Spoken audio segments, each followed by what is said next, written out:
Hello, everybody. We're here filming the Myths of AI. This is a very special version of the Myths of AI because we work together in the same office with Al. Al, would you like to introduce yourself for our audience today? Yeah, really excited to be here. Hi, everyone. My name is Kallel. I'm the CEO and founder of Native Ads AI. Um, we're a generative AI platform for brands to help you deliver content on brand and deliver true personalization using AI. Okay, that's great.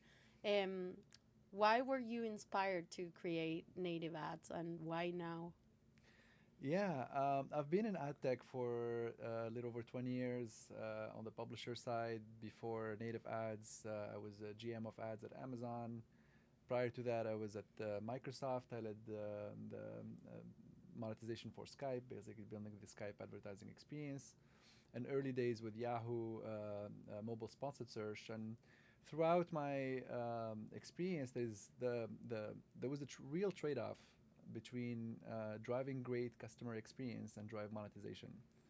And the primary reason is ads kind of sits on a different ecosystem, and then consumer team build experiences, and they try to kind of you know build advertising that comes into standard boxes, which is most of the time. And you guys probably have seen ads, the good and bad and the ugly. They if they're not done right, it is intrusive and is interruptive part of the experience. So this kind of we lived with this kind of trade-off is that's what it is, and you have to kind of work with it. But with AI, all of a sudden, this trade-off doesn't have to be there. We imagine a world where advertisement content, just like organic content, lives together in the same format, and they're adding value to consumers. That kind of the whole scaling, kind of friction can go away with AI, and this is really what led me to leave Amazon and starting our journey with native ads. Well, so as our audience may imagine now, we're gonna have some myth busting in marketing and advertising that I Yeah, know is a topic that you all like a lot and are very interested because I'm very biased towards it. love it. So let's start and kick off a little bit. And I think Native Ads it's a great example because I've seen the product, seen the kind of work that you're doing with brands, and a lot of brands also come to me because we share this space of marketing on very different ends. But they come and they say, Michelle, I'm using AI and I've been using it for a while now in the creative studio. The creatives that it's generating in the end come out the same, and they're like, does it happen with all the brands the same? Like, is AI going to solve this? So I would like if you could share a little bit how you help with native ads solve this problem, because Yeah. I know it's a big part of your value prop. It's a common problem. I've been in many panels last year at Miami Possible and CES and Adweek.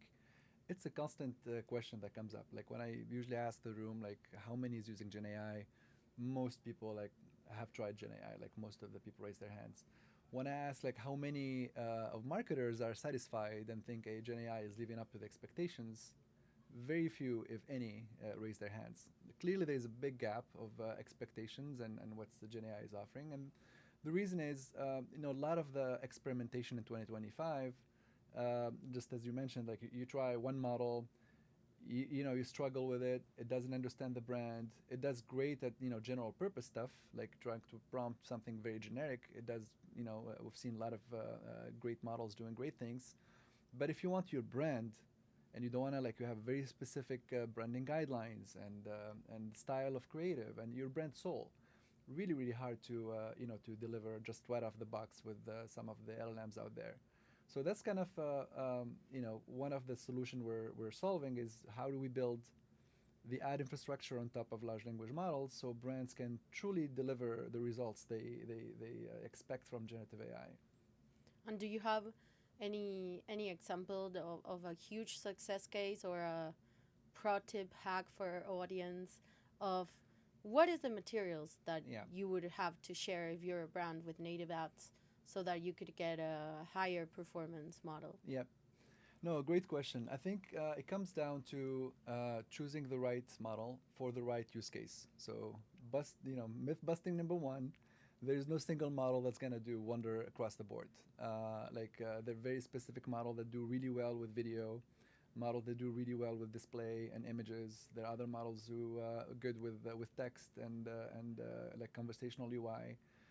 And these kind of tend to change too. Every couple of weeks, we hear a new model. We try it out. Or version of a model changes and continue to change. So like stay open and stay curious. Try different things. Or native ads. We try to basically build infrastructure on top of these models. So we always change the models on the back end. You can focus on the customer experience. Yes. So that's one. Starts with starting with a good model. Part two, the data on top of it. You want to like fine tune. It's like you're having like an amazing brain, but you want the brain to understand, your brand. So you have to actually feed it images and videos and brand briefs and tell them, hey, this is what my brand is about. So that's part of the fine tuning. Also, something that comes up a lot, like it's fine tuning. Also, like it as good as the content you provide. So if you do like batch uploading, we've seen some solution they try to kind of shortcut it, like throw an URL, and then the model will use the images and the URL and train. Yes, it's simple, but is the result there? Not really, because like if you just throw an URL, some of the images will be blurry or low resolution, and the model trains on the data you provide. So you provide blurry images, guess what? Images, gonna prompt, they're gonna come blurry because the model think that's what your brand is about. So we kind of build the curation on the data input. We added actually tags on tells you like flag whether the content is good, bad, or like we should do about it. As marketers, pay attention to the small details because it really makes a big difference. I 100% agree on what you're saying, and I think this is great advice for everybody that is using AI today. What you give to the model is what you get from the model. Exactly. So sometimes amplified. yes, don't be lazy in spending time thinking what you want to give to the model. Great advice. So a little bit digging deeper into this, does it happen that sometimes brands come to you with this kind of, I want to use AI at all costs, and maybe it's not AI that they are looking for? You know, I have this example of the Coca-Cola commercial of last year for Christmas that was very critiqued, and they invested a huge amount of resources. Yeah. It took like 60,000 prompts to be generated, different models probably. Yeah. And there's other tools also. So how do you handle that with brands when they come as this superhero AI that is going to solve everything? And it's like, it's not by there. Yeah. Absolutely. I think that's the wrong approach already from the beginning. If we say like I want to use AI and that's the starting point, like the AI is a tool. It's not the end game. So always like work backwards from what do you want to deliver, and then ask yourself the question: is AI the right tool to use? Because it may or may not be. And even with AI, it's pretty broad. Like you may want to use like fine tuning is good for certain scenarios. Other scenarios doesn't require that much data. You can actually have a simple image and a simple product, and you can generate amazing things. So always kind of work backwards from what do you want to accomplish, and then there are different ways of accomplishing the goal, whether through traditional software.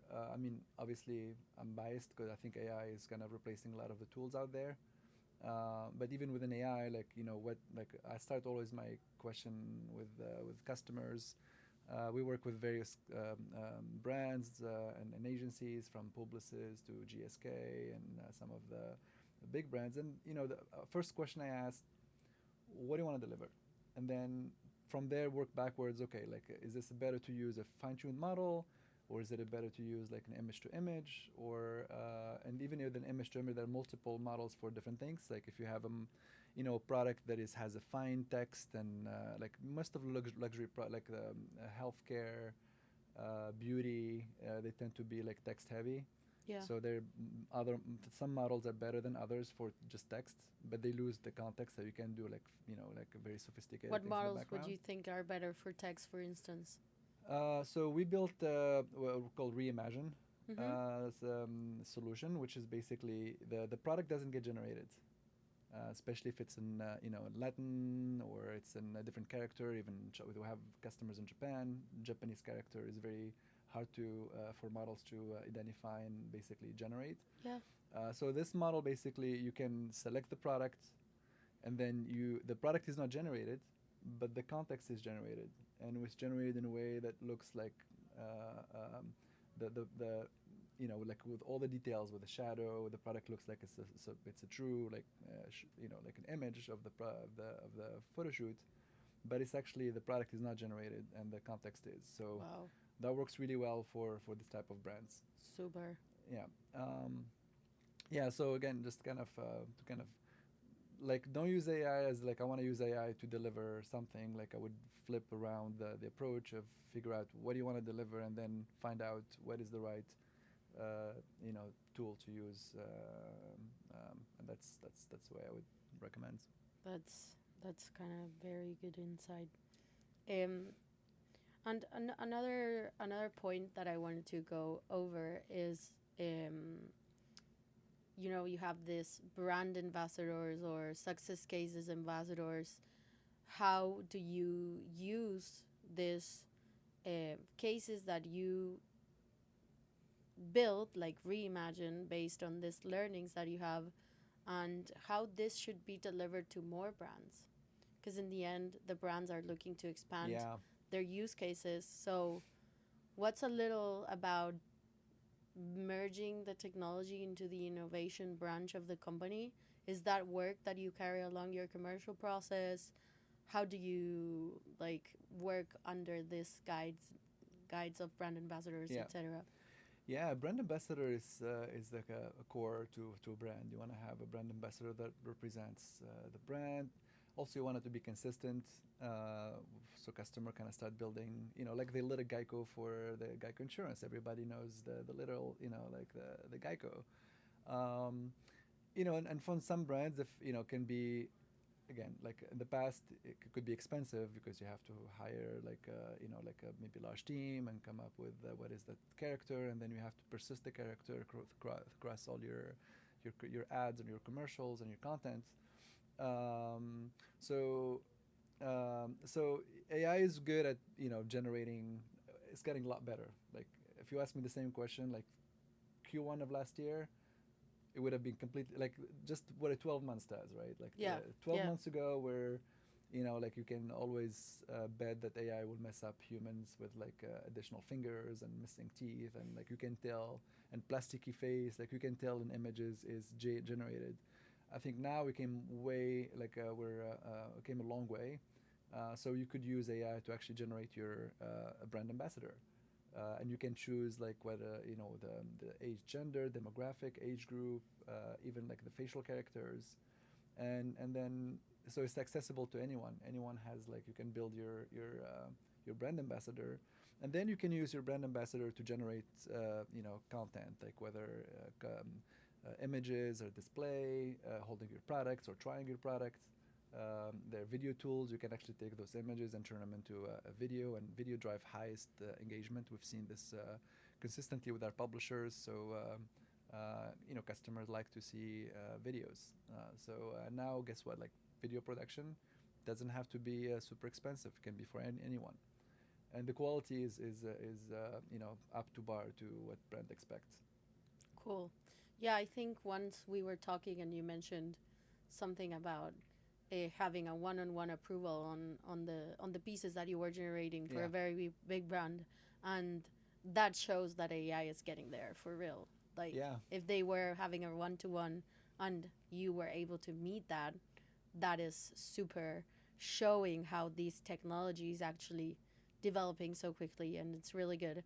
And maybe that brings me to my next question that I want to ask you, that I think is a big question mark in the industry, or more than question mark, myth. Let's call Mm-hmm. it a myth, where you have this big corporates that are saying that they are going to replace the marketing agencies.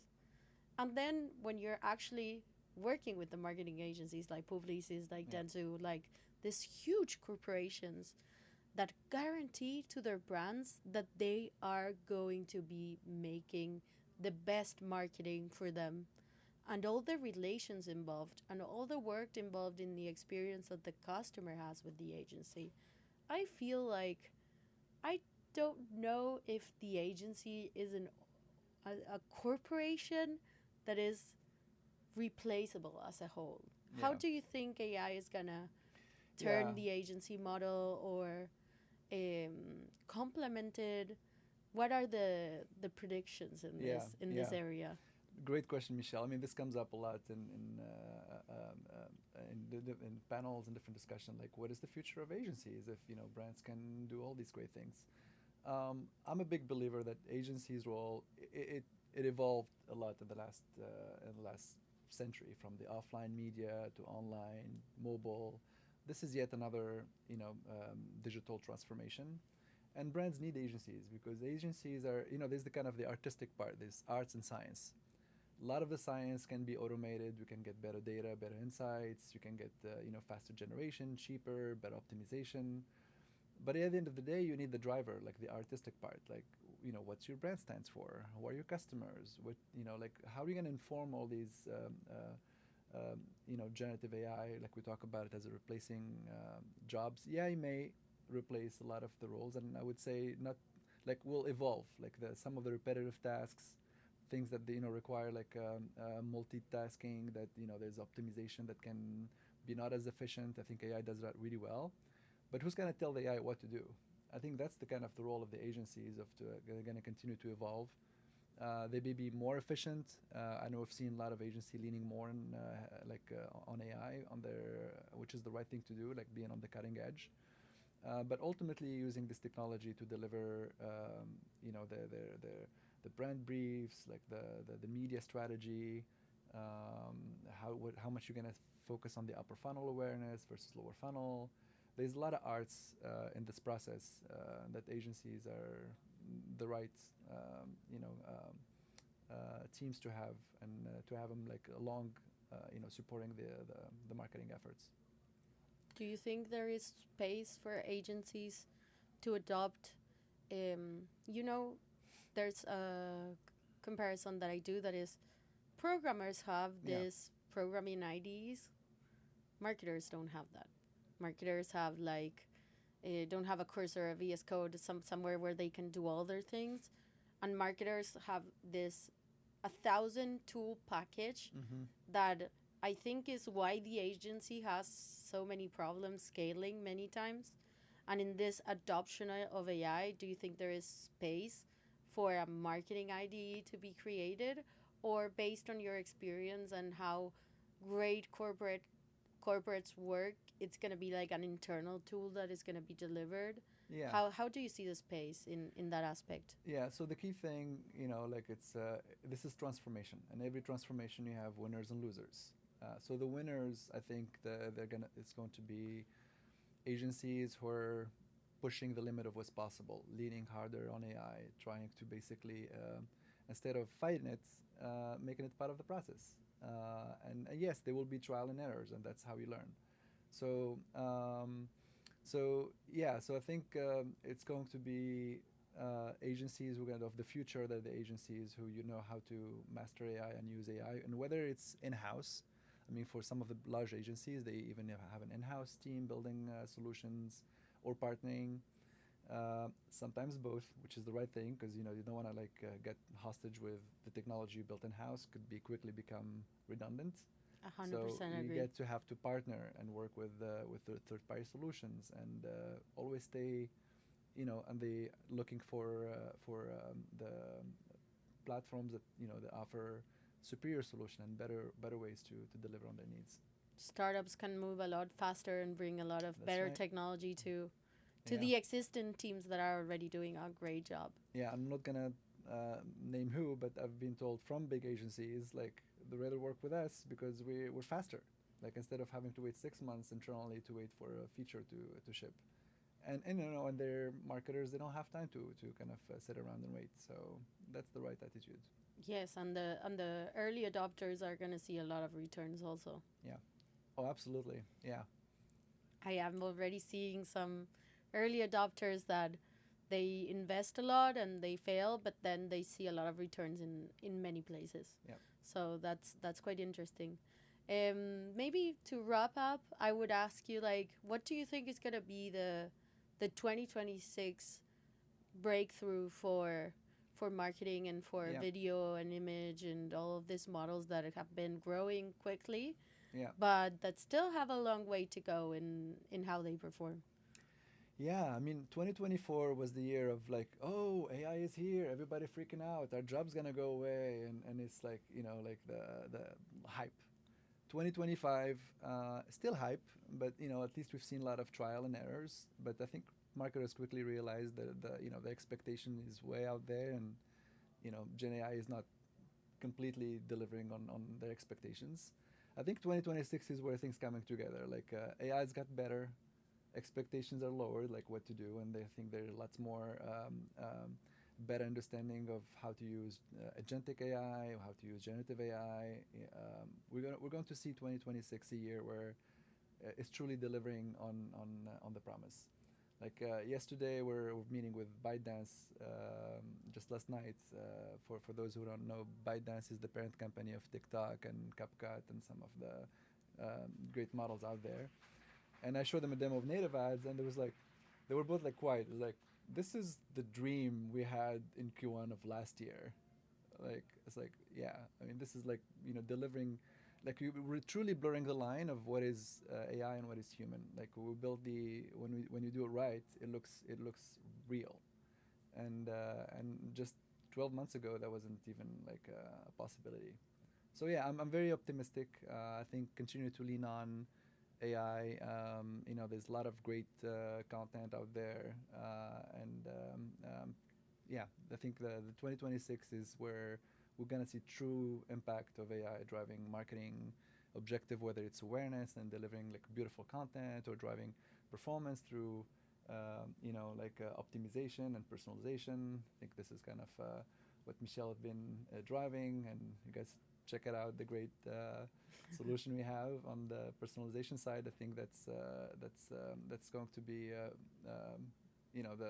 the year of the driving impact and seeing true results. Okay, that's a good one. I Yeah. like the prediction. Well, I guess that's all the questions that I had for today. I try to keep the podcast a lot shorter because it's hard to get people's attention. So Yeah. I hope you enjoy this podcast that we had with Al today. Thank you for gifting us your time to share knowledge. I think it's important for people to know more about AI and what are the options that they have and what are the myths that have to be busted. And if you would like to try native ads, please feel free to reach out to Al because he has a great solution. And I know a lot of people in LATAM have issues with the creative studios that they use. So native ads is definitely the kind of curation for the API that you would like to experience. Happy to help, and thanks everyone for your time. Bye. Thank you, Michelle. Thank you.